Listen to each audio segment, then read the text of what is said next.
Buenas tardes, reciban un cordial saludo en nombre del Grupo Tecnofarma y Laboratorio RAFO. Agradecemos que nos permitan acompañarnos en el día de hoy. Esperamos y deseamos que tanto ustedes como sus familias se encuentren bien.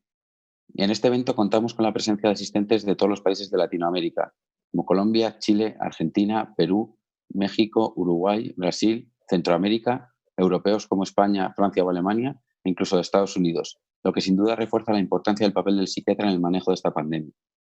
Y en el día de hoy nos acompaña el doctor Eduard Vieta, jefe de Servicio de Psiquiatría y Psicología del Hospital Clínic de Barcelona y del Grupo de Investigación en Trastornos Bipolares y Depresivos del Instituto de Investigación Biomédica Aguspi y Suñer, catedrático de Psiquiatría de la Facultad de Medicina y Ciencias de la Salud y en el Instituto de Neurociencias de la Universidad de Barcelona.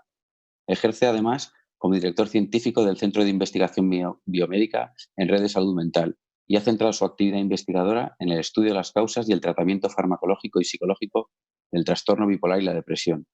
Su unidad es una referencia mundial en la atención clínica, la investigación y la docencia sobre el trastorno bipolar y la depresión. Destacan las contribuciones para identificar disfunciones neurocognitivas y su tratamiento en el trastorno bipolar y constatar la eficacia de la psicoeducación e impulsar el desarrollo clínico de nuevos tratamientos farmacológicos para abordar esta patología. Considerado el psiquiatra de mejor reputación de España, ha sido asesor de la Presidencia Europea en Investigación en Neurociencia, profesor invitado de la Universidad de Harvard y doctor honoris causa por la Universidad de Valencia. En 2017 fue designado el mejor investigador del año por la Federación Mundial de Sociedades de Psiquiatría Biológica y recibió el premio Simón Bolívar de la American Psychiatric Association. Ha publicado hasta el momento más de 800 artículos originales en revistas nacionales e internacionales, más de 400 capítulos de libros y 43 libros sobre trastorno bipolar. Les recordamos que las preguntas pueden ser realizadas vía correo electrónico a través de la plataforma y al finalizar la reunión se abrirá el foro de preguntas y respuestas. Agradecemos al doctor Vieta su presencia. Iniciamos la presentación. Muchas gracias, Víctor. La verdad es que es un placer estar aquí y compartir desde mi propia casa a estas horas, aquí ya casi de la madrugada, supongo que allí la mayoría de países en la tarde, pues este intercambio de conocimientos un poco sobre un tema que ahora pues, nos ha sobrevenido, ¿no? Porque estábamos hablando siempre de trastornos psiquiátricos y hoy también lo haremos, pero también hablaremos de la emergencia sanitaria y cómo esta pandemia está afectando a nuestra vida, sobre todo a nuestra vida profesional, ¿no? Y cómo podemos buscar dentro de la tragedia una oportunidad para conseguir trabajar mejor y lo mejor para nuestros pacientes. Quiero mostrar mis conflictos de interés. Esto significa que he trabajado y trabajo con toda una serie de empresas, además de instituciones públicas, con las que colaboramos en investigación para encontrar nuevos fármacos, docencia en actividades como esta, y en este caso agradezco a Tecnofarma y a RAFO que hayan sponsorizado esta sesión, y consultoría para el desarrollo de nuevos fármacos. Bueno, la sesión de hoy pues, va a tener dos temas principales, una introducción sobre la COVID-19 y su relevancia a la psiquiatría, con algunos datos de mi propio hospital que creo que pueden ser de interés.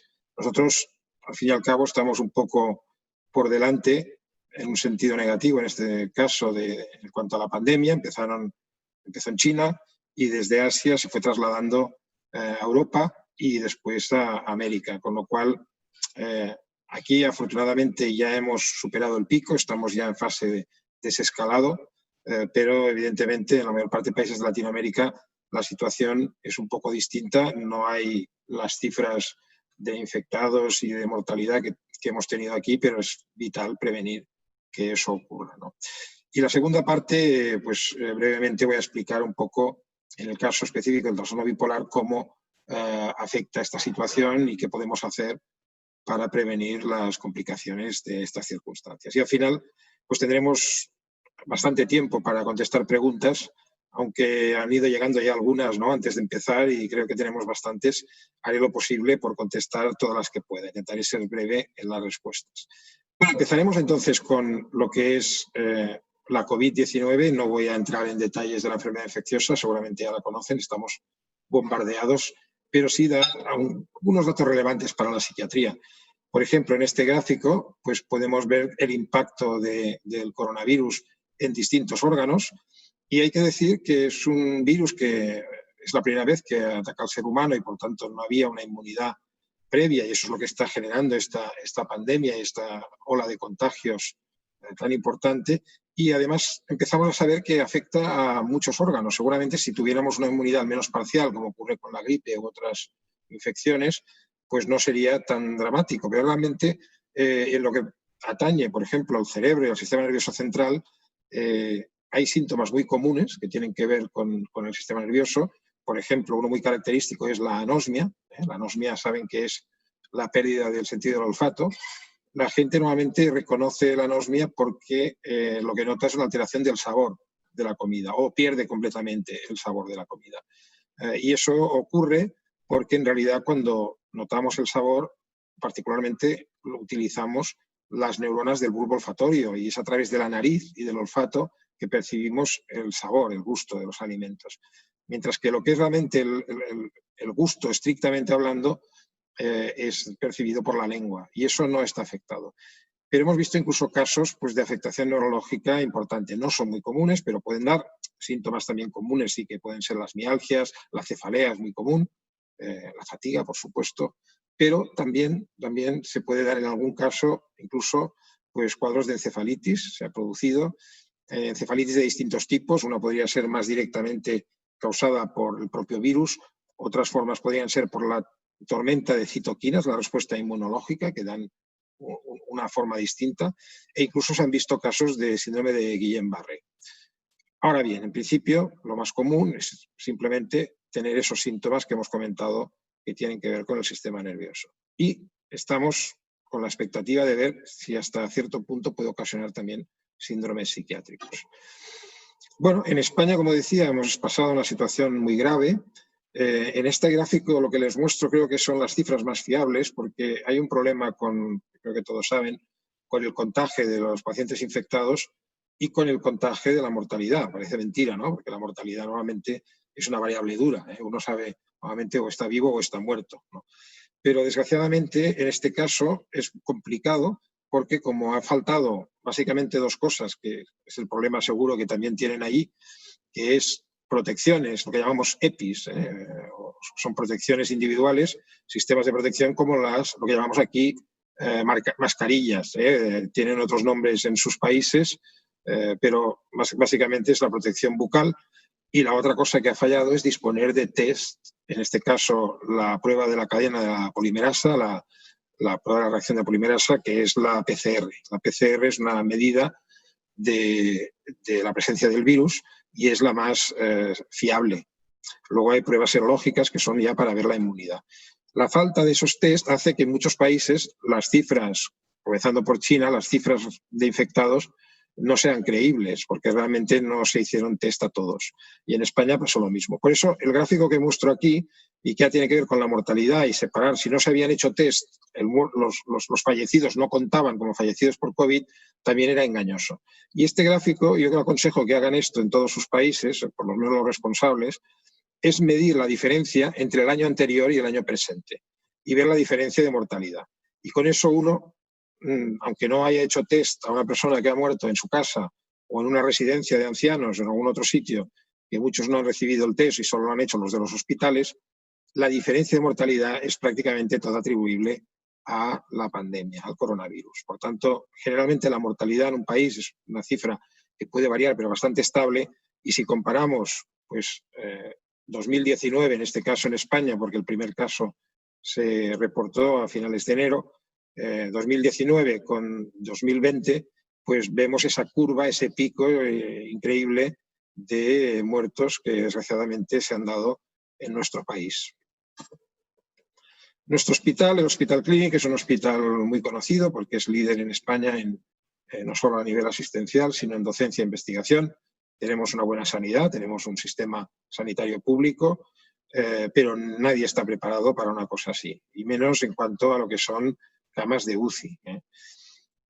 Normalmente nosotros teníamos unas 30 camas de UCI, 30 de intermedios, algunas no son UCI estrictamente, puede haber plantas como la coronaria, otras que a veces son prácticamente UCI, pero evidentemente eso es una minoría de las camas.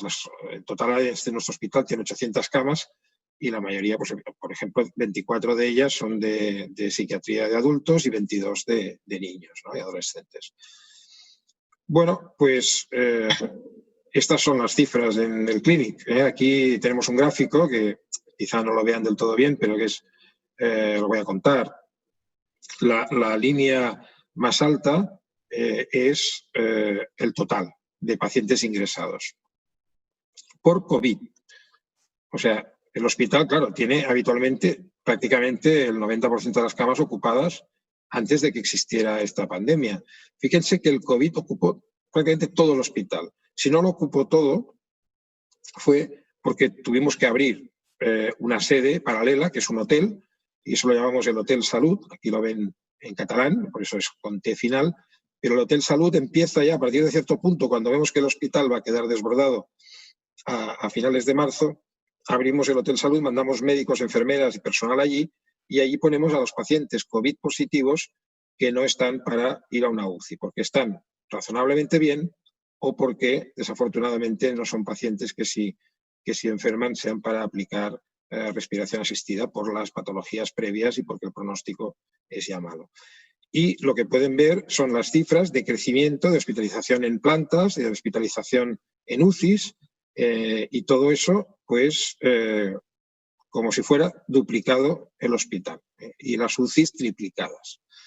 Bueno, esto ha ocurrido también en muchos otros hospitales, pero el Clínico obviamente es el que conozco mejor, pero también ha ocurrido en muchos otros hospitales, sobre todo en Madrid y Barcelona. En Madrid es donde ha sido peor, seguido de Barcelona, y supongo que también hay diferencias entre países en Latinoamérica bastante claras. Algunos países están en una situación mejor que otros, pero eso puede variar. Porque la fotografía, cuando se hacen comparaciones, es un poco engañosa, porque no son los mismos tiempos. Aunque comparemos el mismo mes del año, el mismo día, la progresión de la pandemia va a velocidades distintas y no son comparables unos países con otros. Y bueno, las buenas noticias que puedo dar por lo menos es que nosotros ya hemos pasado el pico. En la parte de arriba de la diapositiva lo que pueden ver es, hay una línea horizontal y ahora ya estamos más o menos igualando incluso a fecha de hoy, esto es hace 4 días, a fecha de hoy ya tenemos más altas que ingresos, es decir, ya estamos con menos pacientes que entran de los que salen en general en el hospital. Y si quieren ver cómo hemos empezado a desescalar, pues pueden ver más abajo, en esas barras, la cantidad de camas de UCI y de intermedios y cómo poco a poco está bajando la necesidad de ese tipo de cuidados que son invasivos y que son extremos para salvar la vida de los pacientes. Por tanto, empezamos ya el desescalado. Este domingo, o sea, prácticamente pasado mañana, ya pueden empezar a salir los niños a la calle y a jugar sin interaccionar, preservando la distancia, y por tanto ya hay cambios en el sentido y vamos a ver si conseguimos que no haya pues repuntes de la infección. Una de las cosas que hemos aprendido con todo este problema y ya un poco buscando soluciones, pues es hacer telemedicina, y seguro que muchos de ustedes están haciendo telemedicina. Idealmente, lo ideal es estar preparado para hacer videovisitas a través de cualquier de estas plataformas que estamos utilizando, como hoy mismo, de comunicación audiovisual. El teléfono es la alternativa. Yo creo que en psiquiatría siempre es mejor, además de escuchar, que es muy importante, obviamente, ver al paciente, si puede ser conversar con la familia también, pero a falta de, si no hay una plataforma preparada o están los temas de confidencialidad no resueltos en su centro, entonces, por lo menos a través del teléfono, hemos mantenido el confinamiento de la población, el confinamiento de nuestros pacientes para protegerlos y hemos podido hacer las visitas de una forma más o menos razonable. La verdad es que han bajado mucho, como posiblemente ocurre en sus países, los ingresos por psiquiatría. La gente tiene miedo de infectarse, no va al hospital, pero no significa que los pacientes no estén mal. Hay pacientes que están mal y que no están acudiendo al sistema sanitario. Y esto luego mostraré cómo lo estamos comprobando. Pero bueno, la telemedicina ha venido para quedarse. Este es un artículo del New England Journal of Medicine que un poco habla de los pros y contras. Yo creo que hemos aprendido que podemos hacer muchas cosas en la distancia sin necesidad de que el paciente venga a la consulta siempre. Sí que en las primeras visitas lo ideal es poderse ver una vez presencialmente, por lo menos, pero en las siguientes se puede alternar. la pandemia está teniendo un impacto sobre la salud y la primera oleada o la primera ola es muy obvia, que es la mortalidad, lo que hemos visto que ha ocurrido, las UCIs, los pacientes infectados, sobre todo estas neumonías tremendas que se producen inicialmente por el virus, pero luego con una reacción inmunológica de tormenta inflamatoria, de citoquinas, que acaba impidiendo que se produzca el intercambio de oxígeno entre los alvéolos pulmonares y la sangre, y es lo que lleva a la muerte si no se aplica respiración asistida. Nosotros ya estamos en la fase de descenso de esta primera ola y yo diría que estamos un poco ya, un poco más adelante, incluso la intersección con la cuarta, que la pueden ver. En la segunda, que es donde estamos ahora, estamos ya empezando a notar que los pacientes con otras patologías empiezan a llegar al hospital. En la medida que ya están bajando los contagios, la gente que había aguantado pues llega, pero en situaciones apuradas. Hemos visto, por ejemplo, los cardiólogos han visto roturas cardíacas, una cosa que no se veía, ¿no? Que realmente alguien acaba teniendo un infarto y una rotura cardíaca por acudir muy tarde, ¿no?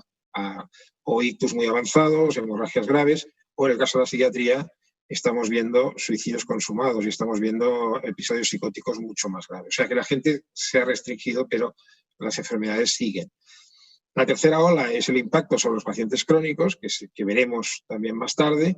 Y la cuarta, la que más nos atañe, aunque todas son importantes, es el impacto sobre la salud mental, generando nuevos casos, generando tragedias como duelo patológico, porque la gente está muriendo en soledad y no se pueden ni siquiera, en algunos casos, enterrar. En algunos países, en España, se ha podido llegar, casi colapsó el sistema no solo sanitario, sino también el funerario, pero se consiguió controlar y, sin embargo, lo que no existe es la forma de hacer funerales o de hacer ceremonias de despido, con lo cual la gente que pierde a un ser querido se queda muy afectada.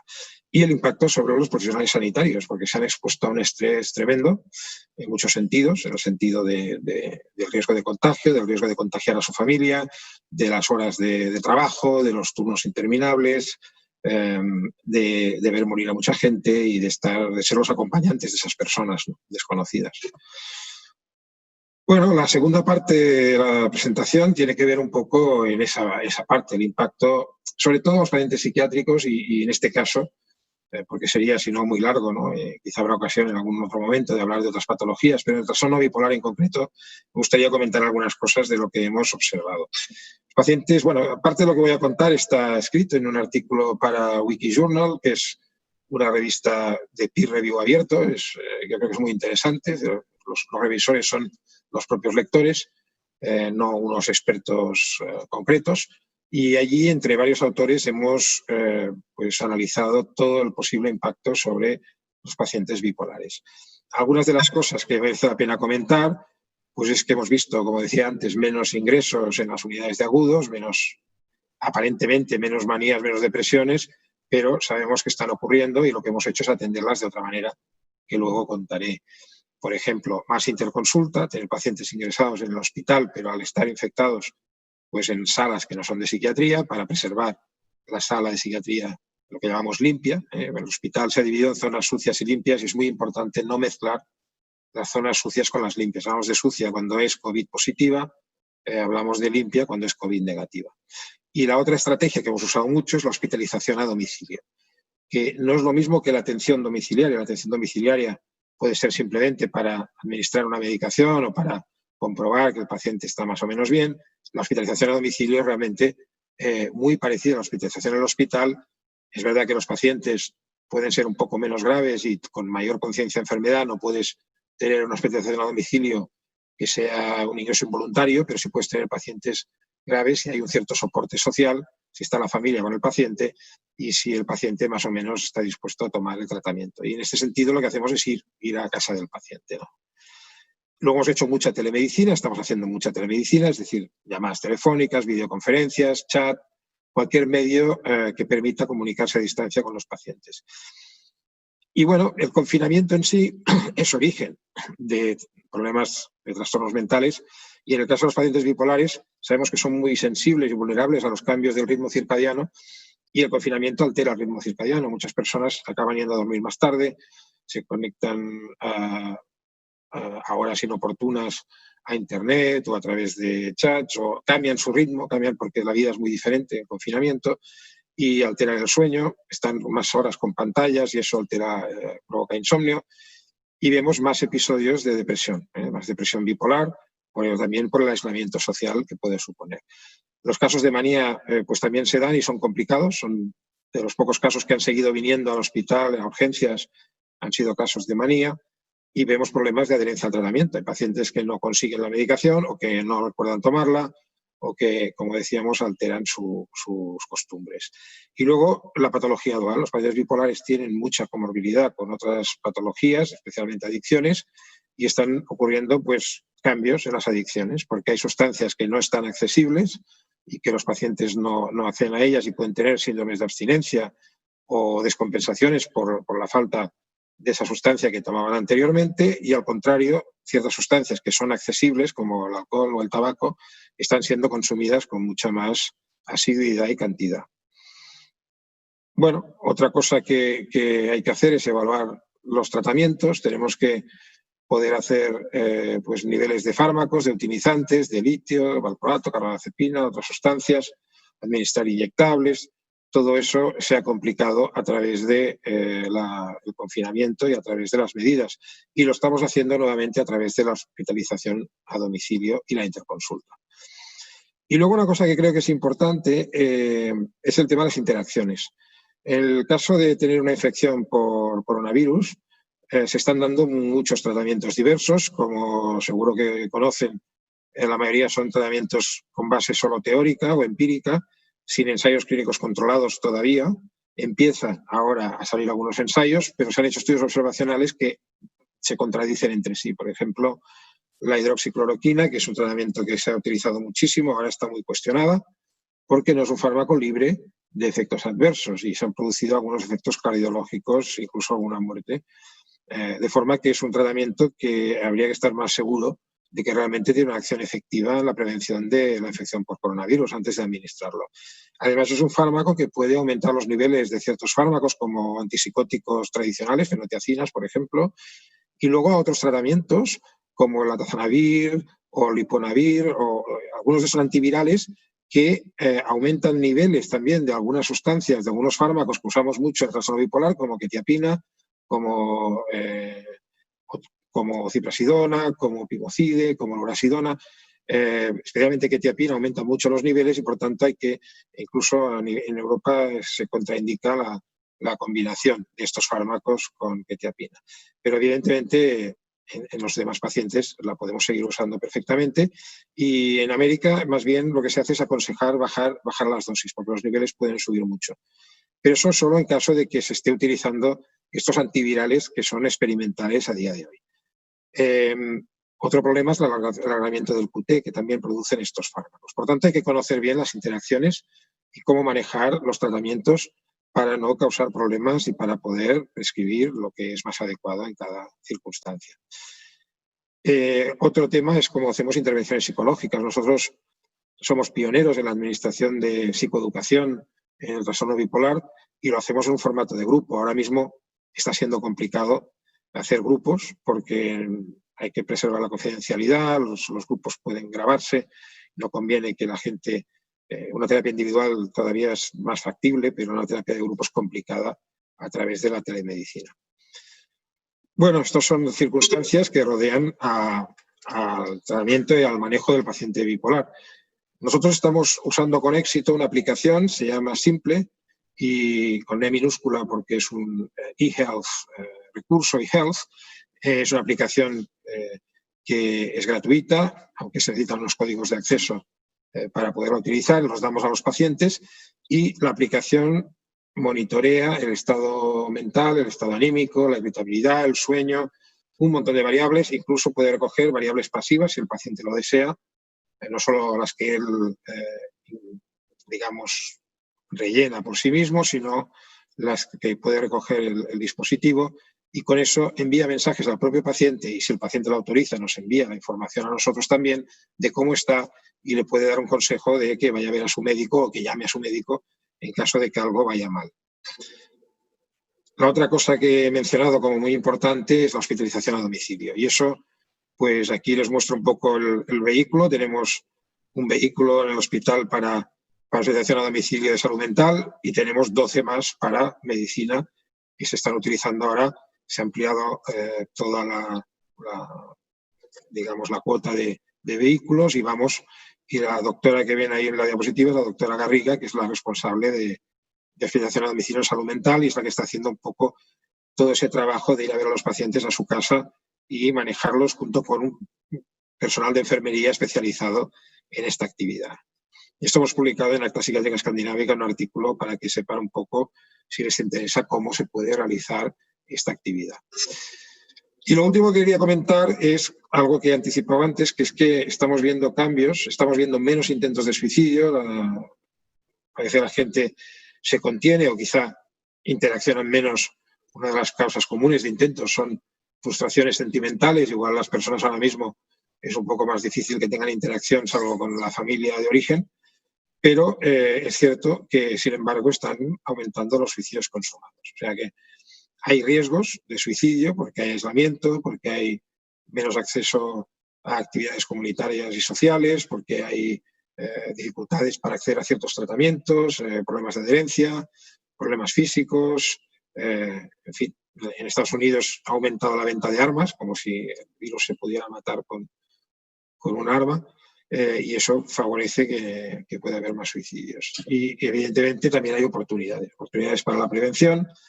Hemos de hablar de distancia física, hablamos de distancia social porque es un término anglosajón, pero distancia social no tiene por qué ser así, tiene que ser distancia física. La distancia social no es buena, tenemos que mantener la cercanía, pero la cercanía puede ser una llamada, puede ser una videollamada, puede ser una sonrisa en distancia. Por tanto, la distancia es distancia física, pero no distancia social. Y tenemos que mejorar nuestra capacidad de producir trabajo con telepsiquiatría, con cuidados a distancia, con videoconferencias e incluso ser capaces de hacer terapias de grupo con este tipo de estrategias. Facilitar el acceso a la salud mental, es importante dar buena información. Esto ha sido un caos, la información, supongo que en sus países pasa lo mismo. Aquí bailaban las cifras, era desconcertante, las políticas, peleando a los políticos unos con otros. Y hay que potenciar las redes de apoyo, la solidaridad, la ayuda entre unos y otros.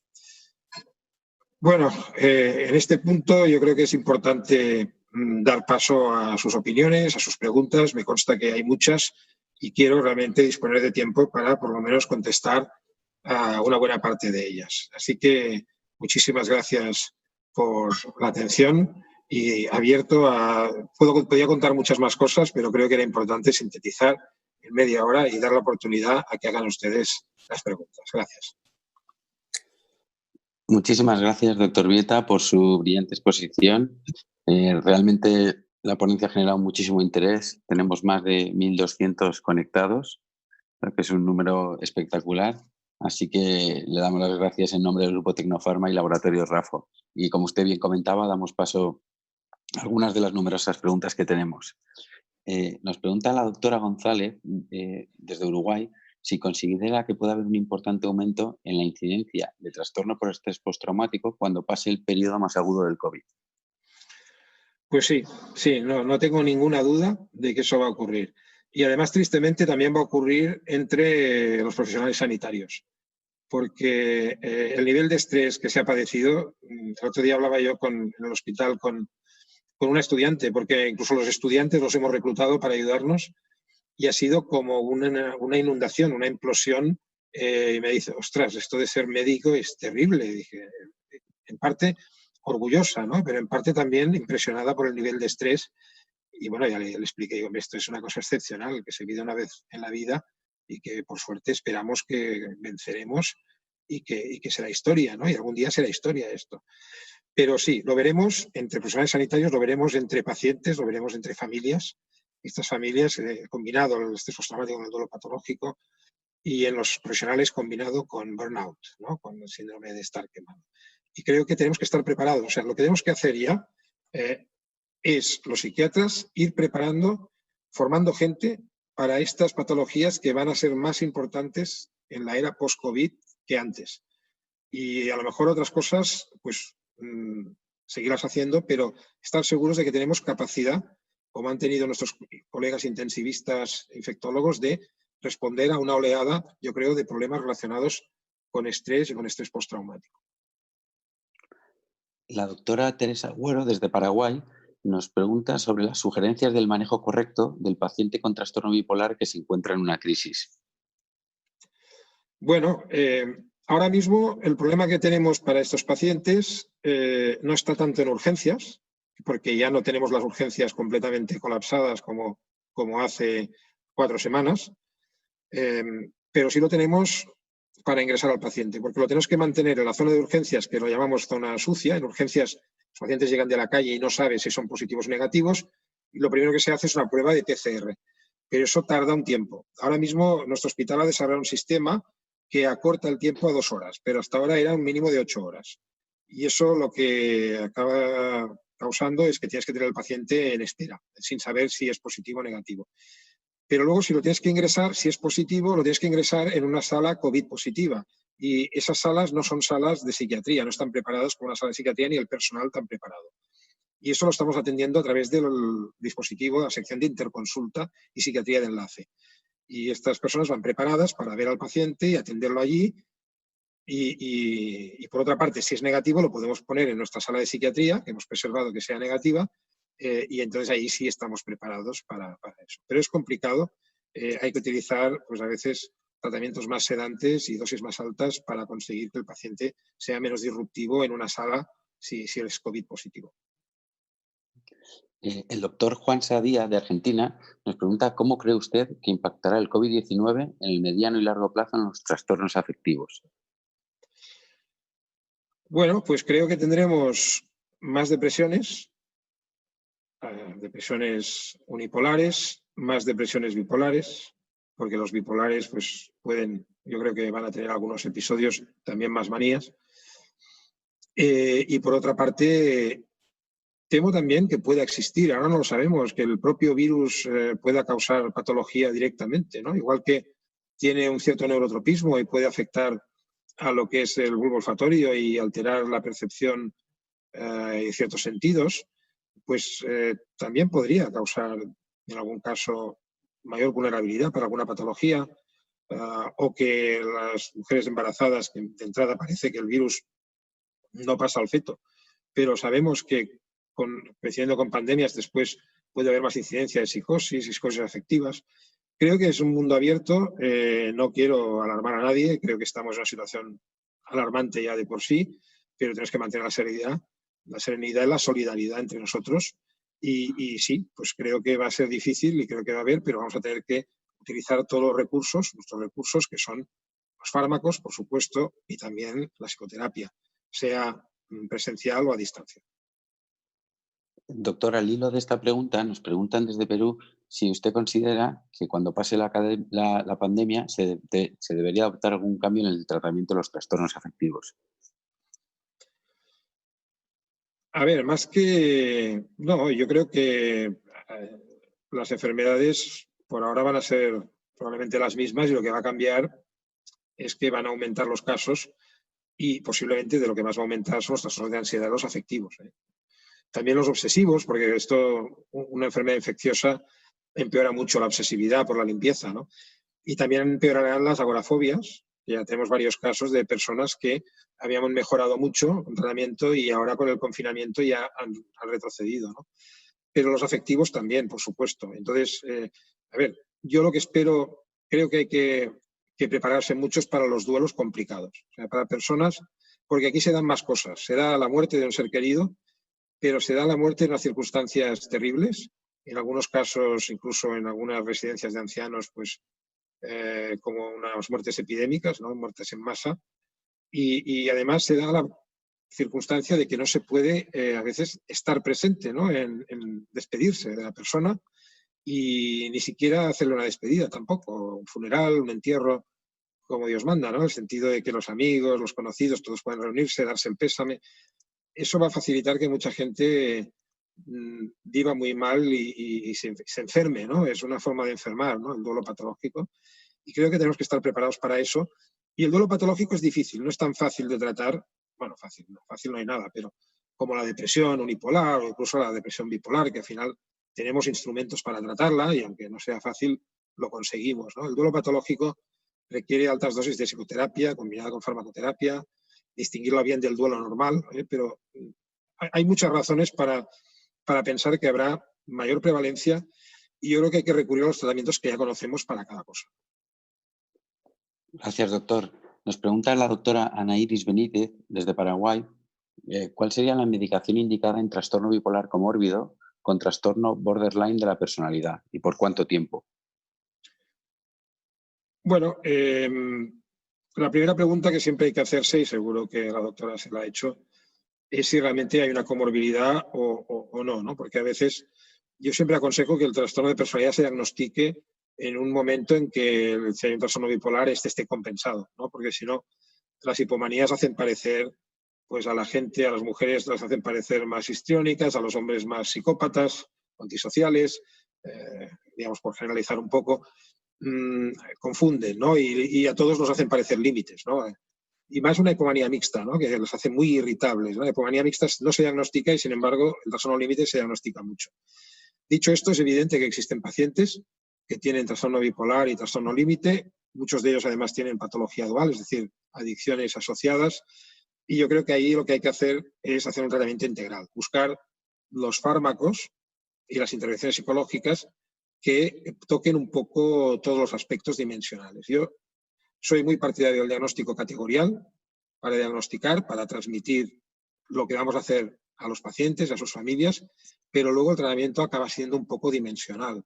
Es decir, que si hay inestabilidad del humor, creo que tiene sentido un estabilizador, aunque un utilizante, aunque la inestabilidad no se pase por ser límite o por el trastorno bipolar o por las dos cosas. Si aparecen síntomas que pueden recordar a un síntoma psicótico, puede tener sentido dar un antipsicótico. Si hay depresión, en un bipolar, pues lo que más utilizamos, ¿no? Quetiapina de liberación prolongada, u otros fármacos, la lurasidona, la motrigina, en algunos casos antidepresivos, cuando está indicado, que no es siempre, como saben. Pero siempre hay que hacer una valoración categorial y dimensional para hacer un tratamiento, sobre todo cuando hay una combinación de distintos diagnósticos y rasgos de personalidad. La doctora Mónica Almonacid, desde Chile, nos pregunta acerca de los fármacos de uso habitual en el trastorno bipolar que están contraindicados en un paciente con COVID. Bueno, en el paciente con COVID, lo que vamos a intentar evitar en general, si es posible, son fármacos que depriman la función respiratoria. Porque la pregunta es paciente con COVID. Otra cosa es luego interacciones. Empiezo con la parte de la COVID. Con la COVID hay que vigilar la depresión respiratoria, porque lo que fallece la mayor parte de pacientes es de insuficiencia respiratoria. Entonces, a no ser que sea imprescindible o que el paciente lo tomara ya de antes, hay que intentar evitar las benzodiazepinas y los antipsicóticos tradicionales, especialmente, que pueden deprimir la función respiratoria, o altas dosis de fármacos sedantes.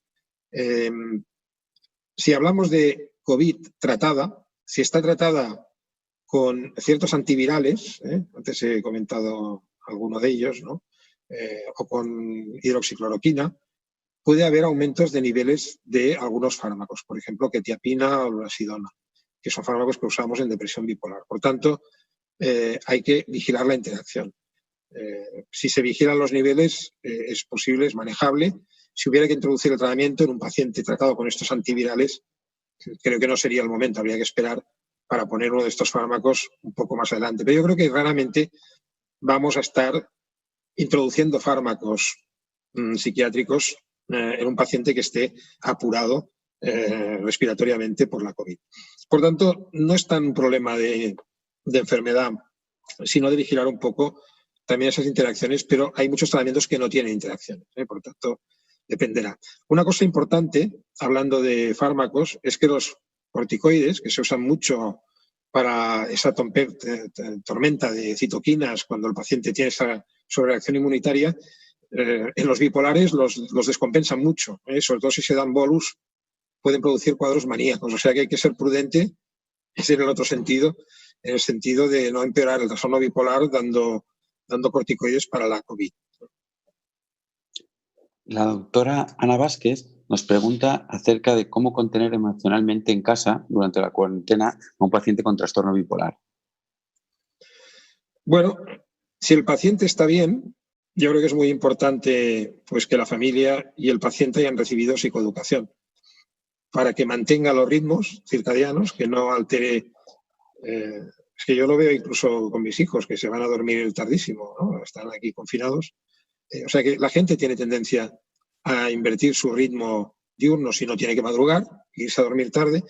Y en los pacientes bipolares, si están estables, es muy importante no alterar los ritmos, seguir las rutinas, aunque hay una rutina que a lo mejor no se puede hacer, que es el trabajo, eso depende de en cada país la situación es distinta, pero en España actualmente estamos en una situación en que se trabaja si trabajas para un servicio esencial. Y entonces van ampliando y ahora ya los no esenciales ya empiezan a ir a trabajar, pero todo el mundo que pueda trabajar desde casa todavía trabaja desde casa. Bueno, la otra cosa es si el paciente ya está descompensado. Si el paciente ya está hipomaníaco, maníaco, es fundamental que tengan acceso a un psiquiatra, a un profesional de la salud mental y que puedan conseguir el tratamiento. Y eso, pues en España no ha habido problemas, pero me consta que en algunos países ha habido problemas para conseguir los tratamientos psiquiátricos y otros también. Por tanto, en el caso de la hipomanía, manía, es importante tratar enseguida. En el caso de la depresión bipolar, pues es importante también tratarla. No es una emergencia tan grande como la manía, pero es muy importante pues, recibir la medicación. Por eso es tan importante y tan necesario mantener el contacto, aunque sea telemático, con los servicios de salud mental y con el psiquiatra o la psiquiatra que tenga el paciente. El doctor Diego de la Barra, de Chile, nos cuestiona acerca del uso del litio, si hay recomendaciones de suspensión o no en pacientes con trastorno bipolar y COVID grave. Bueno, en principio, es muy buena pregunta. En principio, como ocurre con cualquier tipo de patología somática grave, el litio, que es un fármaco que cuando va bien quitarlo es una pesadilla, y yo no lo recomiendo, salvo que haya una razón muy poderosa. En un respondedor a litio, quitarle el litio es con una altísima probabilidad condenarlo a que se descompense completamente su enfermedad y a un alto riesgo de suicidio. Pero cuando un paciente enferma gravemente, pues muchas veces si hay una intervención quirúrgica o tiene que ingresar en una UCI, se retira el litio, ¿no? Porque entonces hay otras prioridades, ¿no? Ya está en riesgo la vida del paciente. Por tanto, en principio es la misma conducta que si el paciente ingresa por algo grave que no sea COVID. Sin embargo, es importante también, como muchos de esos pacientes son gente mayor, los que están infectados y que empeoran por la COVID-19, yo creo que ahí hay que vigilar mucho la deshidratación. Es importante, si están hospitalizados, entonces, bueno, pueden tener acceso a hidratación intravenosa, a un suero, a lo que haga falta, pero a veces, cuando parece que están bien, pues hay que vigilar mucho la hidratación porque se podría producir una intoxicación por litio. Y además tener en cuenta que esta enfermedad estamos viendo que es muy traidora porque los pacientes ingresan pues con una cierta tos, fiebre, no parece tan grave, pero se les hace una placa de tórax, una radiografía y se ve que hay una cierta neumonía y ya hemos aprendido que hay que ingresarlos cuando ocurre eso porque el paciente está bien y de golpe en 2 días se produce un empeoramiento brusco y normalmente es por una reacción inmunológica y se produce entonces una insuficiencia respiratoria aguda. Y bueno, entonces sí que claro, con el litio hay que interrumpirlo. Pero bueno, salvo eso, creo que hay que vigilar los niveles estrictamente y se puede mantener y combinar como siempre con otros fármacos. Es importante también decir que el litio se elimina por el riñón y no tiene interacciones con los tratamientos de la COVID, que hasta ahora todos los que se están utilizando son de metabolismo hepático. O sea que eso es una ventaja. En el caso de pacientes con trastorno dual, ¿cómo se podrían contrarrestar los efectos del cambio de consumo por la contingencia y los niveles de ansiedad? Nos lo pregunta el doctor Leopoldo López desde México. Sí, es complicado porque supongo que en Latinoamérica ocurre igual. Está permitido ir a comprar comida y bebida y eso incluye alcohol y por tanto los pacientes con abuso de alcohol o dependencia del alcohol pues están en casa confinados y acostumbran a consumir más, ¿no? Y también hay otras adicciones como las adicciones comportamentales que empeoran. La única que ha mejorado es la de las apuestas deportivas porque eso se ha parado completamente. Y esa es otra razón para estar un poco tristes todos, ¿no? Los que nos gusta el fútbol y otros deportes, los deportes de motor, también todo, ¿no? Parado. Pero, sin embargo, adicciones comportamentales que son fáciles a través de Internet, como el juego, los juegos de cartas, juegos de azar, pues están empeorando también. Todo eso es difícil. Lo que hay que buscar es que los pacientes encuentren alternativas. Yo creo que es muy importante también la atención domiciliaria. En este caso no hace falta que sea hospitalización a domicilio, sino simplemente atención domiciliaria y visitas frecuentes. Estos pacientes los atendíamos muchas veces en hospitales de día y ahora no los tenemos operativos porque no es conveniente la visita presencial todavía, ¿no? Entonces hay que buscar alternativas. El disulfiram es un problema porque puede tener sus interacciones también con tratamientos para la COVID. Podemos utilizar naltrexona, eso creo que es algo que sí que podemos utilizar. Y bueno, aquí en España hemos conseguido, en Cataluña en concreto, tenemos un sistema de receta electrónica que se puede prescribir directamente sin necesidad de que el paciente tenga que recibir una receta física, de forma que simplemente a través del ordenador podemos cambiarlo y la farmacia le va a dispensar lo que ordenemos por ordenador. Eso es una ventaja que permite dar nuevos tratamientos. Si no, también es difícil para los pacientes conseguir la receta física. Doctor Vieta, usted ha hecho antes mención a la mujer embarazada. La doctora Patricia Aguayo, desde México, nos pregunta cuál es, según su experiencia, el impacto de esta pandemia en el estado anímico de la mujer embarazada y si esta situación puede ser detonante de alguna patología mental en ellas. Pues también es una gran pregunta. Yo, evidentemente, estas cosas no se saben, ¿no? Incluso todavía no está claro si el virus pasa al feto. Parece que no, pero se está analizando. Evidentemente, se sigue con mucho cuidado las mujeres embarazadas. Tengo que decir que, para tranquilidad de todos, lo que nosotros hemos visto, nosotros tenemos un hospital materno-infantil, una maternidad que forma parte del Clínic, que está al lado del campo del Barça, del Nou Camp, y no hemos visto complicaciones en mujeres embarazadas. Digo complicaciones a nivel fetal, y tampoco la enfermedad ha sido más grave en la embarazada, ha sido parecida. Pero sí es cierto que la angustia acumulada, porque hay muchas cosas que desconocemos, el temor a cómo ir al parto, si me infectaré durante el parto, en fin, todo eso es un estrés añadido a lo que ya supone el embarazo, que para algunas pues que tienen suerte lo viven muy bien, pero siempre tiene un cierto elemento de ansiedad, ¿no? Y eso creo que sí que puede ocurrir que vaya asociado a mayor ansiedad. Además, hemos tenido que cerrar nuestro hospital de día. Nosotros tenemos un hospital de día en que las mamás van con sus bebés cuando ya han nacido, van cuando están embarazadas y van cuando ya han nacido. Y es un recurso muy bueno, pero que hemos tenido que cerrar durante esta emergencia para ocuparlo con otros pacientes. O sea que ha sido complicado y los recursos no son tantos. Pero sí me temo que pueda haber aparición de trastornos de ansiedad o incluso trastornos afectivos. El doctor Sebastián Albano de Argentina le manda saludos, le está escuchando junto a otros compañeros de ABNA y le querían preguntar acerca de las principales medidas a tomar con pacientes depresivos o con trastorno bipolar durante la cuarentena.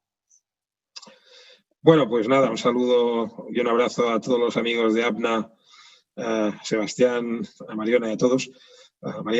Y no, decir, pues sí, que realmente lo que realmente nos planteamos es lo que decía antes, un poco cómo preservar las rutinas, cómo asegurarse que el paciente toma la medicación y cómo se autoobserva.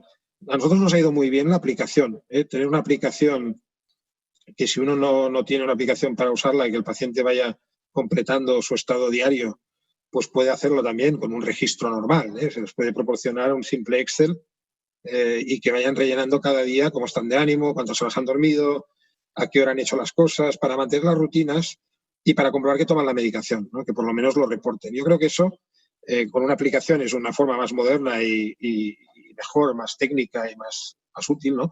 Pero también es muy útil un registro tradicional. Yo recuerdo cuando los hacíamos con papel y bolígrafo y ahora se pueden hacer pues, con un simple Excel. Y creo que es fundamental que tomen la medicación porque enfermar ahora es mal asunto, es un mal momento para tener que ingresar en el hospital. El doctor Ángel Largo, desde Chile, Nos pregunta acerca de si puede el virus COVID-19 afectar al Kylin neuronal y de esta forma influir en la aparición de episodios anímicos en un paciente con trastorno afectivo bipolar. Sí, bueno, el COVID es la enfermedad y el virus es el coronavirus, ¿no? El SARS-CoV-2.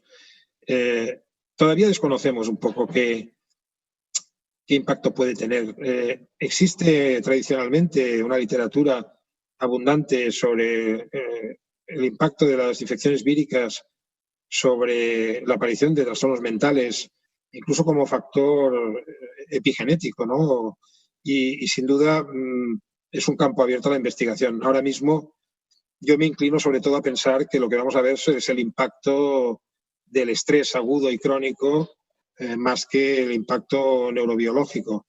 Pero también no descarto que haya un impacto neurobiológico del propio virus o de incluso la propia respuesta inmunitaria. Hemos dicho antes que incluso hay casos de encefalopatitis, de encefalopatía por citoquinas, ¿no? Eso es una muestra de que existe un impacto y también por virus. O sea que no lo descarto, pero ahora mismo lo que más me preocupa, sinceramente, es la descompensación de los pacientes que ya son nuestros y la aparición de nuevas patologías, nuevos trastornos, no nuevas patologías, sino nuevos casos de estrés postraumático, de burnout, de depresión, de ansiedad, de agorafobia, de trastorno obsesivo, etcétera.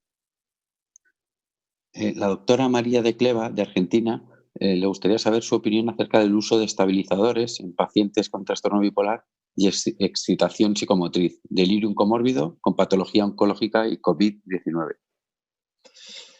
Bueno, cuando hay un delirio, cuando hay un estado confusional, cuando el paciente tiene COVID y está mal, hay que retirar los fármacos psiquiátricos. O sea, es una situación extrema. El delirium es un predictor de mortalidad altísimo. O sea que paciente que entra en un estado confusional y el otro más importante es la edad.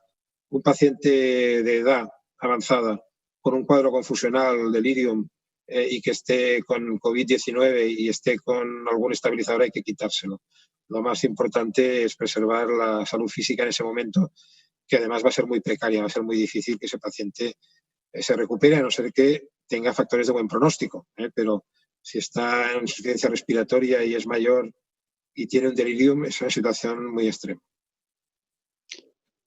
La doctora Ivana Díaz, desde Argentina, nos pregunta acerca de cómo garantizar la adherencia terapéutica en aquellos pacientes graves, sin conciencia de síntoma ni enfermedad y que, dado el contexto sociosanitario vigente, se ven distanciados de los dispositivos terapéuticos habituales, como son los hospitales de día, acompañantes terapéuticos u otros, donde se requiere de un contacto presencial relativamente estrecho y frecuente. Sí, hay dos maneras de hacerlo. Una es la que hemos comentado, la hospitalización a domicilio. No sé si ese recurso lo utilizan en todos los países, pero nosotros no hace mucho que lo tenemos, hace apenas 1 año y medio. Pero claro, las profesionales de hospitalización a domicilio, y digo aquí porque en nuestro caso son todo mujeres, son psiquiatras y enfermeras, van preparadas, van muy bien equipadas, llevan sus protecciones. Al mismo tiempo no es una protección extrema, como para el ébola, que parece un astronauta, sino que ahí se les ve la cara, pueden interactuar, pero van con sus mascarillas, con sus batas, con sus guantes, preservan la distancia social, pero van a casa del paciente. Y eso permite comprobar cómo está y comprobar que toma la medicación. Otro sistema para comprobar la adherencia es en aquellos casos en que esté indicado, existen los fármacos inyectables de larga duración. Eso solo, a día de hoy no hay estabilizadores, solo hay antipsicóticos y además son antipsicóticos de perfil antimaníaco, o sea que no cubren todo el espectro terapéutico necesario para el trastorno bipolar en absoluto.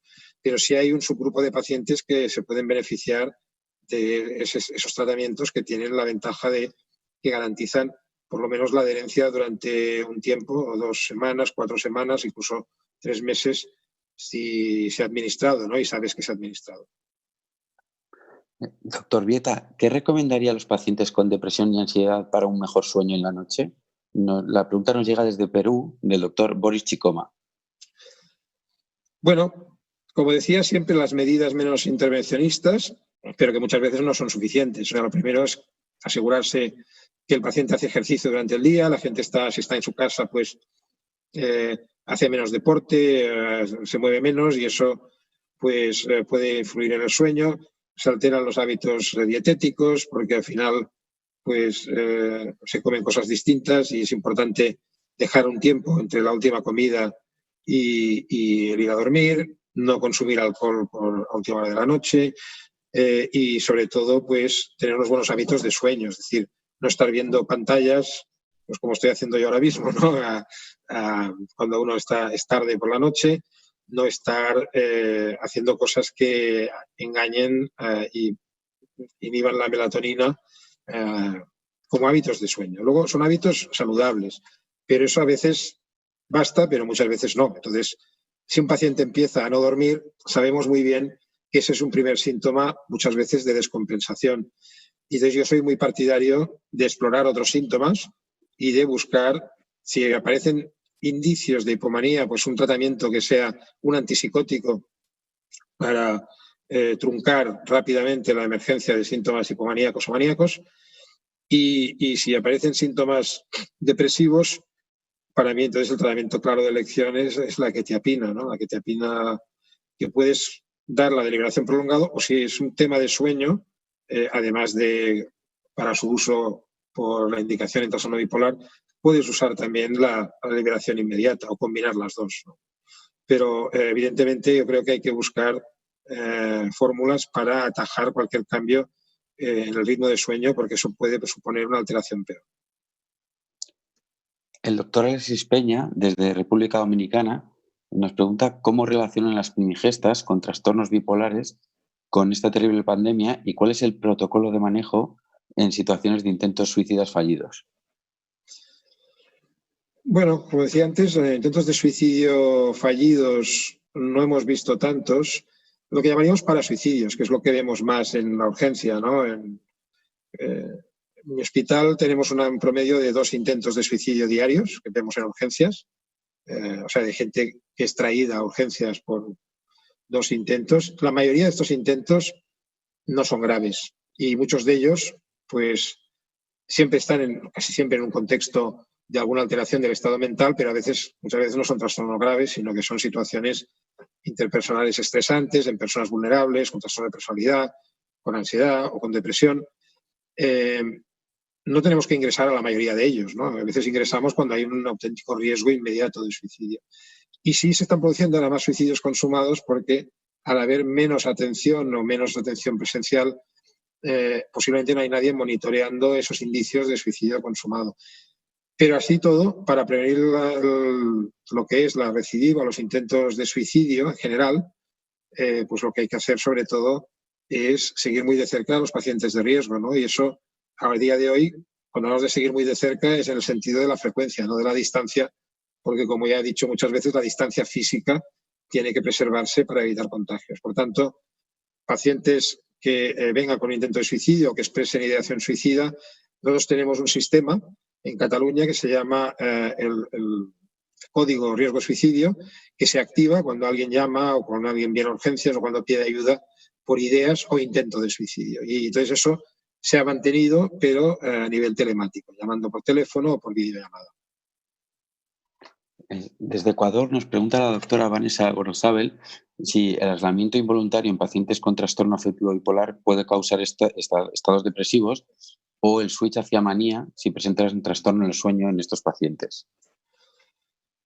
Sí, sí, claro. O sea, sabemos que la deprivación de sueño causa hipomanías o manías y que dormir más, que algunas personas ahora están durmiendo más, sea porque no pueden ir a trabajar o porque no tienen trabajo, por lo que se han quedado sin, ¿no?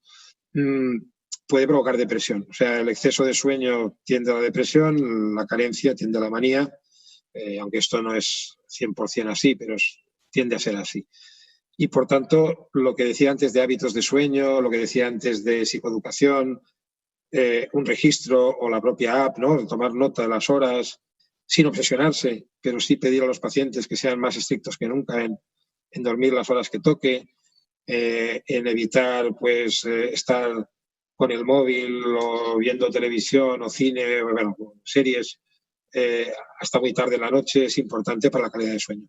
Y en algunos casos pues no hay más remedio que utilizar algún fármaco y entonces pues usamos o antipsicóticos con perfil algo sedante o en algunos casos benzodiazepinas. Gracias, doctor Vieta. Desde México nos pregunta el doctor Felipe Ortega si tiene alguna estadística acerca de qué enfermedad psiquiátrica tuvo más infecciones con COVID. Bueno, yo he hablado un poco de lo que es el riesgo en los pacientes psiquiátricos por las circunstancias generales, no solo la COVID, sino el confinamiento que hacemos para evitar la infección, el estrés al que estamos sometidos, sobre todo los sanitarios, pero muchas personas. No está tan claro, ¿no?, que el virus en sí vaya a causar trastornos psiquiátricos. Ya he dicho que hay hipótesis, que hay teorías, pero sí que la situación puede causarlos. Y yo lo que más preveo, sobre todo, es lo de los duelos patológicos, ¿no? Eso me lo temo, y eso en un paciente con un trastorno bipolar todavía es más preocupante. Incluso en los niños con trastorno bipolar, los jóvenes, que pueden perder a sus abuelos, por ejemplo, que hayan muerto, no se han podido despedir y les afecte, o a veces en pacientes bipolares muy graves que dependen de sus padres y que pueden ser ya mayores, quedarse sin alguno de los padres o quedarse huérfanos, ¿no? Porque son pacientes dependientes en algunos casos. Evidentemente hay muchos pacientes bipolares que son totalmente autónomos, pero existe un subgrupo de pacientes bastante dependientes que, si han muerto sus padres, pues pueden perder a quien realmente era su cuidador, quien les vigilaba que tomaran la medicación, etcétera. O sea que hay un montón de vías por las cuales, biológicas, psicológicas y sociales, el trastorno bipolar va a verse empeorado cuando ya existía, o promovido incluso en personas vulnerables que a lo mejor no lo hubieran desarrollado en otras circunstancias. Doctor, desde Argentina, la doctora Edna Abuara nos pregunta ¿cómo se cuidan ustedes los psiquiatras ante la pandemia a nivel mental? Buena pregunta. Bueno, los psiquiatras tenemos una ventaja y tenemos una desventaja. La ventaja es que en estas circunstancias nuestro entrenamiento en manejo emocional nos puede ayudar. La verdad es que nuestro trabajo hace que sepamos un poco manejar situaciones que otros, incluso médicos, ¿no?, otras personas en general, pero también colegas de otras especialidades, no saben muchas veces manejar tan bien. Eso depende también de cualidades personales, pero también del entrenamiento que uno tenga. Entonces, yo creo que un profesional de la psiquiatría pues sabe manejar la distancia más que mantenerla, ¿no? Manejar la distancia, a veces hay que estar muy cercano, y vuelvo a decir, cercanía emocional, no cercanía física, y a veces hay que tomar distancia, ¿no?, de las cosas y de las personas, porque puede ocurrir que te hagan daño y tienes que saber manejarlo para ayudarlas, ¿no? Entonces, ayudarse a uno mismo es parte del trabajo, ¿no? Y yo creo que aplicar lo que sabemos hacer con los pacientes a nosotros, y eso ha servido durante esta situación en la que muchos psiquiatras han tenido que hacer de médicos generales. En mi hospital, los residentes y los adjuntos más jóvenes, que tenían muy fresco toda lo que es intervención en urgencias, medicina, en el sentido de medicina interna, infecciones, han estado trabajando como médicos no especialistas en psiquiatría, pero tenían la ventaja de que sabían manejar mejor el estrés, dentro de que luego, como decía antes, hay factores personales, y también en la psiquiatría hay personas vulnerables que a lo mejor se rompen en una situación de estrés. Pero creo que hay un entrenamiento, que no puedo contar ahora con detalle, pero que consiste en saber tener un cierto autocontrol empático de las propias emociones y evitar entrar en pánico, ¿no?, por ejemplo. La doctora Itza Beluche, de Panamá, nos pregunta acerca en cuanto al personal de salud atendido durante la crisis del COVID-19, si han presentado aumento de casos de agorafobia por el uso de equipo de protección personal y cuál hubiera sido el tratamiento, cuál es el tratamiento indicado. Bueno, el equipo de protección personal, cuando empezó esto, era exagerado porque era parecido al del ébola, y ese era muy agobiante. Luego hemos aprendido a utilizar un nivel inferior de protección, pero que es suficiente, ¿eh? La clave es mantener la distancia física. Luego hay que llevar, evidentemente, la mascarilla, barbijo, o como lo llamen en cada país, y hay que llevar unas gafas y hay que llevar un gorro y una bata. Pero no es tan complicado como en intensivos o en infecciosas, cuando uno está tratando pacientes que no son de altísima carga viral e infecciosa. Es decir, sí que hay que ir protegido y esa protección no es tan exagerada como era al principio. Así todo, da mucho calor, es incómodo y hay pacientes que al final, hay profesionales que se agobian de irse poniendo y quitando y teniendo que lavar cada vez. Es como una cosa un poco obsesiva y es como un TOC inducido profesionalmente que es muy, muy agobiante, ¿no? Y sí hemos visto algunas personas pues, que les resultaba especialmente difícil y lo que hemos buscado es acomodar a cada uno en el lugar más conveniente, ¿no? Porque hay que atender también a eso. Pero en general los profesionales se han adaptado, han hecho un gran esfuerzo y lo que más preocupaba, donde había realmente un cierto elemento fóbico, yo creo que era en el temor a contagiar a la familia. Hasta el punto que tenemos, el Clinic tiene ahora 3 hoteles que se han sido cedidos obligados, pero también cedidos amablemente por los dueños. Como he dicho, un hotel para pacientes, que es el Hotel Plaza, que está, en los que conocen Barcelona, en la Plaza de España. Un hotel de 4 estrellas magnífico, pero que ahora es un hospital.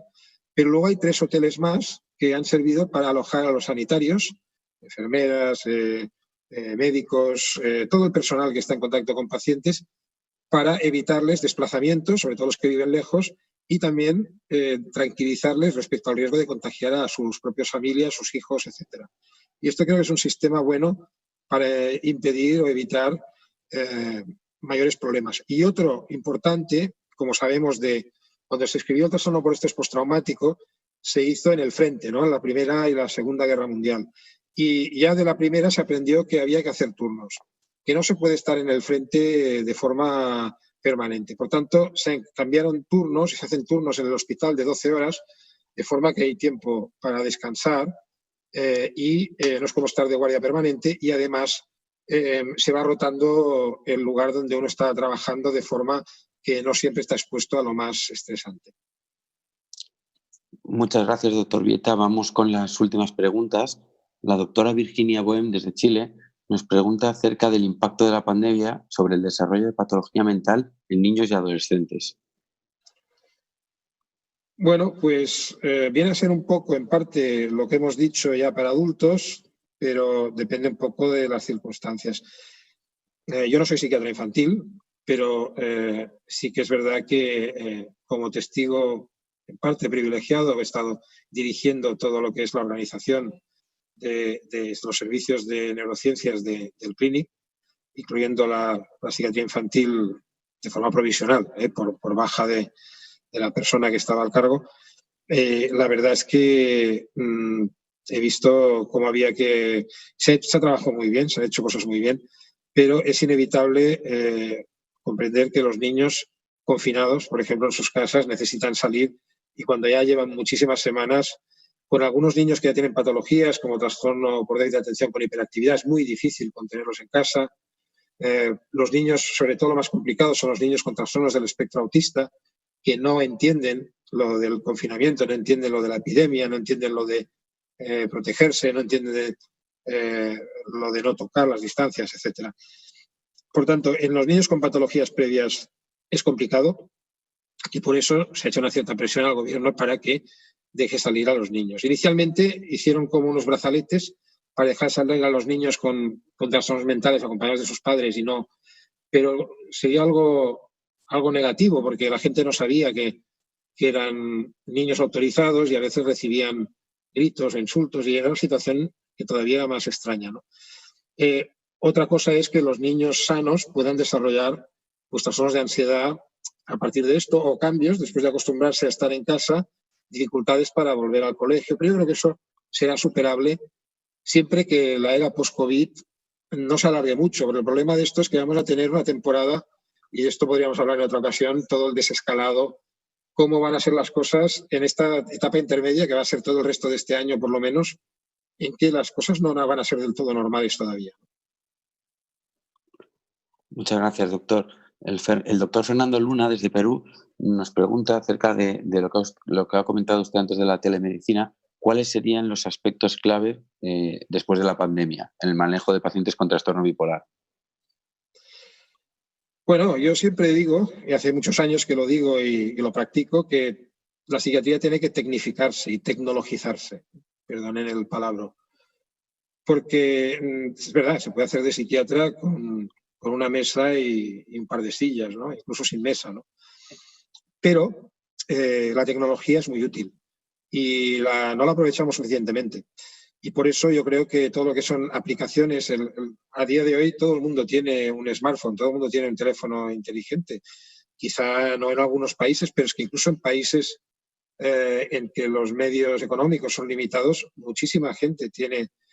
Y a veces lo que falta es más conocimiento, ¿no? Más que tener un teléfono inteligente. Pero bueno, el acceso a Internet se está generalizando, es ya muy accesible y yo utilizaría la tecnología en muchos sentidos. La videoconferencia es muy útil y evitaría traslados innecesarios. Podemos, ahora lo hemos tenido que aprender, podemos recetar a distancia. Pues ¿para qué tienen que venir los pacientes a recoger la receta si no vienen más que a recoger la receta, si el paciente está bien? En pacientes psicoeducados, en los que tenemos confianza, que saben manejarse, la visita telemática es impecable y nos quita menos tiempo una vez está todo organizado. El problema es que ahora no nos quita menos porque todavía no está bien estructurado y todavía los hospitales no lo tienen, pero no, si uno tiene un equipo perfectamente preparado y todas las consideraciones éticas de protección de datos previstas y los pacientes ya establecen a través de la app o a través de cualquiera de estas plataformas de videoconferencia, pues no debería ser demasiado difícil y yo creo que podríamos hacer la mitad de la actividad que hacíamos antes del COVID de forma no presencial. La doctora Sandra Álvarez, desde Bolivia, nos pregunta acerca de qué antidepresivo recomienda en estados depresivos en pacientes con COVID. Bueno, todos los antidepresivos se pueden utilizar en pacientes con COVID siempre que atendamos a los dos factores que he mencionado. A que no sea un fármaco que deprima el sistema respiratorio. En general, los antidepresivos no lo hacen mucho, lo hacen más las benzodiazepinas, algún antipsicótico. Eso para la COVID. Y el otro tema es las interacciones. Tenemos que mirar las interacciones que pueda tener. Existen antidepresivos que tienen menos interacciones que otros. De los que tienen menos, desvenlafaxina, cortioxetina, en fin. Hay bastantes que son sertralina, bueno, que son bastante limpios en interacciones. Entonces, esos serían los que yo recomendaría para evitar interacciones con los tratamientos médicos de la COVID. Y doctor, la última pregunta de la doctora Isabel Vázquez, de Perú. ¿Qué nos sugiere en caso de agitación psicomotriz en un paciente con COVID? Bueno, primero, identificar la causa de la agitación. Si es un cuadro confusional, un delirium, hay que buscar la causa orgánica. Puede ser la propia insuficiencia respiratoria, puede ser la fiebre, puede ser una infección urinaria concomitante, puede ser que la persona esté ya terminal y esté confusa puramente por su estado global. Disfunción iónica, hay que ver todos los parámetros. Si no es un delirium, habrá que ver a qué se debe la agitación, si es una agitación maníaca, si es una agitación por un cuadro psicótico, y si es un cuadro psicótico, ver si subyace detrás un cuadro depresivo, un cuadro maníaco o un cuadro de esquizofrenia, o ver si es por otra razón. Puede ser un delirium tremens, entonces obviamente hay que dar los sustitutivos para tratar la abstinencia del alcohol. Depende, como siempre, de la causa, pero no hay, digamos, vuelvo a repetir, la COVID en sí lo único que tiene es que causa la causa de muerte es la depresión respiratoria asociada a una respuesta inmunológica excesiva. Y por tanto ese es el criterio para la COVID. Luego hay que ver en cada paciente qué fármacos toma para evitar interacciones. Doctor Vieta, muchísimas gracias por su brillante exposición, por la cantidad de dudas que ha podido aclarar. Hemos recibido más de 400 preguntas, así que bueno, yo creo que hemos respondido muchísimas. Hemos tenido más de 1.400 usuarios conectados, así que de verdad agradecemos su presencia. No sé si quiere decir unas palabras a la audiencia antes de despedirse. Pues nada, sí, quiero decir una cosa. Quiero dar muchos ánimos, dar mucho cariño a todos, que se protejan, que esto va a causar una crisis económica que también causará problemas de sufrimiento de salud mental, pero que ahora mismo tenemos que concentrarnos en combatir esta pandemia, en en hacer lo que digan las autoridades, recluirnos en nuestras casas y hacer nuestro trabajo en la medida de lo posible, evitando que progrese esta infección para salvar vidas, sobre todo de nuestros ancianos, que son nuestros padres, nuestros abuelos. Mucho ánimo a todos, sé que estamos en una situación difícil, pero al mismo tiempo mucho optimismo y mucha fuerza a todos. Muchas gracias, doctor. Pues de parte del Grupo Tecnofarma y Laboratorio Rafo, agradecemos a todos su asistencia. Esperemos que haya sido de su agrado y es un placer colaborar con la formación médica. Y doctor Vieta, gracias de nuevo por el apoyo, por su ponencia. Esperamos contar de nuevo pronto con usted y les deseamos a todos que tengan un feliz día.